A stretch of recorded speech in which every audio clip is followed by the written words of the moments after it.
In 1995, one of the most respected banks on earth vanished in a matter of days. Barings Bank had survived for over 230 years. It had financed wars. It had bankrolled the Louisiana Purchase, helping the United States double in size. It was the bank of the Queen of England herself. And then, almost overnight, it was sold for a single British pound. Not because of a market crash, not because of a war, but because of one man sitting at a desk on the other side of the world, hiding a secret so large it would swallow the entire institution. This is the story of Nick Leeson, the trader who broke the bank. To understand how it happened, you have to understand what Barings was.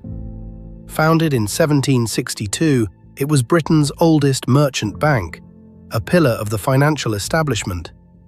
For over 2 centuries, it had been a symbol of stability, trust, and old money. Kings, queens, and governments kept their fortunes there.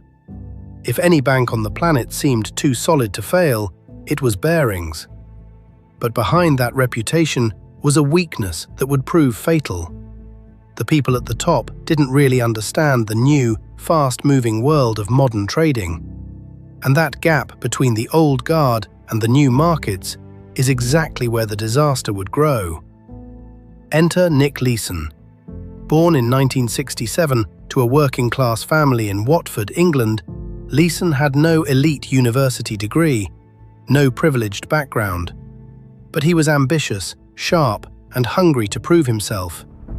He worked his way up through the back offices of the banking world, learning how trades were settled and recorded, the unglamorous plumbing behind the money. That knowledge would later become his most dangerous weapon. In 1992, Barings sent him to Singapore to run their operations on the Singapore International Monetary Exchange. He was just 25 years old, and on paper, he quickly became a star. Leeson was supposed to be doing low-risk work, making small, safe profits by exploiting tiny price differences between markets. It was meant to be boring, steady, and secure. But Leeson wanted more. He started making bigger, riskier bets, gambling on the direction of the Japanese stock market using financial instruments called futures. When those bets won, he looked like a genius. Reports flowed back to London of enormous profits. His bosses were thrilled. They saw a young trader making them rich, and they didn't ask too many questions.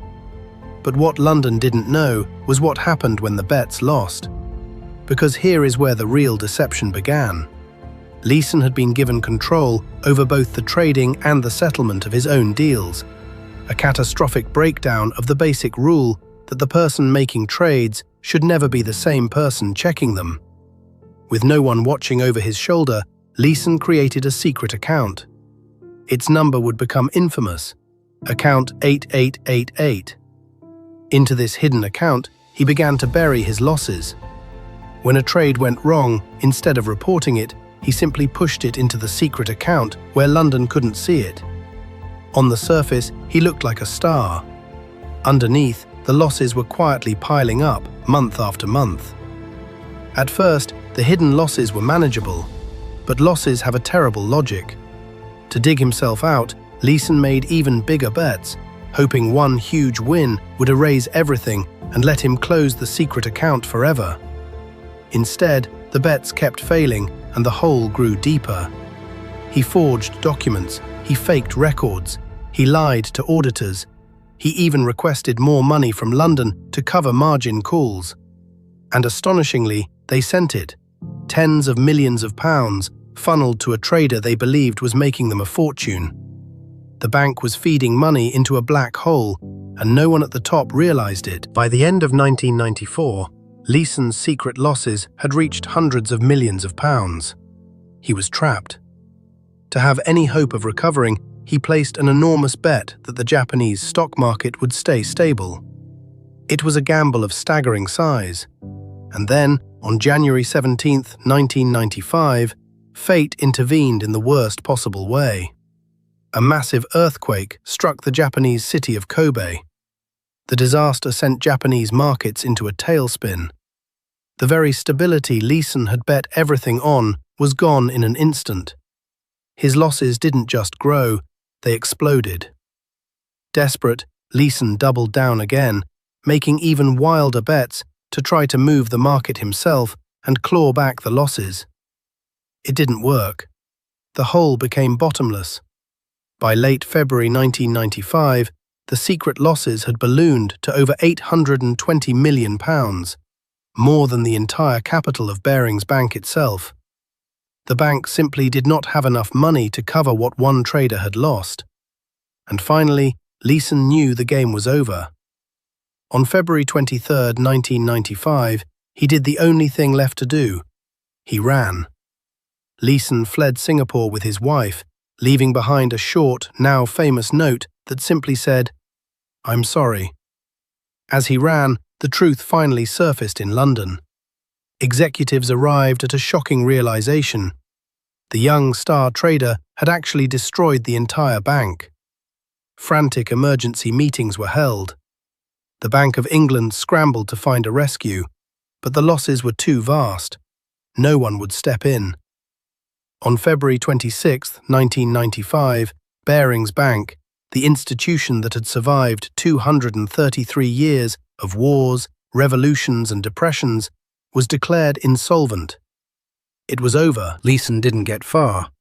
He was arrested in Germany and eventually extradited to Singapore, where he was sentenced to 6.5 years in prison. While serving his sentence, he was diagnosed with cancer and survived. His wife divorced him. The bank he destroyed was sold to the Dutch bank ING for the symbolic price of £1, along with the responsibility for its enormous debts. Centuries of history erased by a few years of one man's lies. So what can we actually learn from the fall of Barings?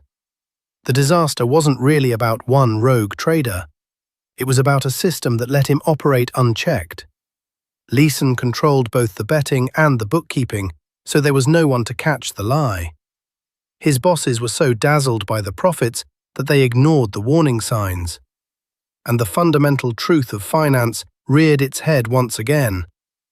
When you chase losses with bigger and bigger risks, you don't escape the hole, you dig it deeper. It's the same lesson that has destroyed traders, gamblers, and entire institutions throughout history. The tools change. The temptation to hide, to double down, and to believe the next bet will fix everything, that never does. Barings believed it was too old and too strong to fall.